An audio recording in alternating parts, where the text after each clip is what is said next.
How to choose the best free offshore bank account. A free offshore bank account provides many benefits to its owner, such as tax relief and privacy. There are many countries and many more banks that offer this service, so it can be difficult to choose one. With a little research, you can find a personal offshore bank that meets your needs. Consider minimum deposits and location in choosing, but also think about issues such as online access and the bank's security before placing your money with an offshore institution. There is a clear dividing line between offshore banking institutions based on what kind of fees are charged for opening an account. A free offshore bank account will not require you to add any additional money to your initial deposit.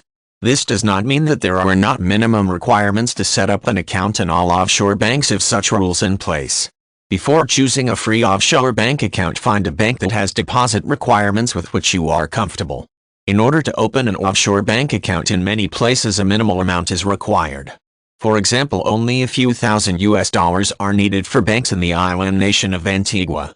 Other banks demand larger sums ranging from $25,000 to $50,000 US, such as with Swiss and Cayman Island accounts.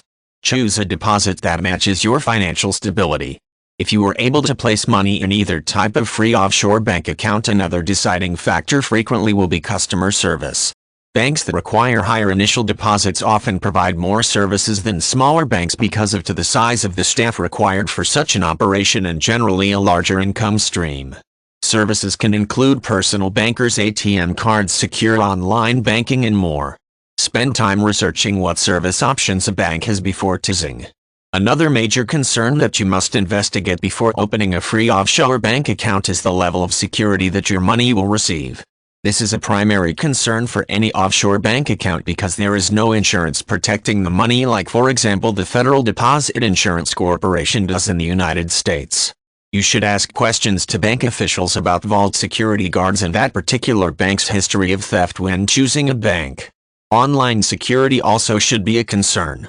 After you find a location that suits your demands for safety, you will be able to believe your funds are safe.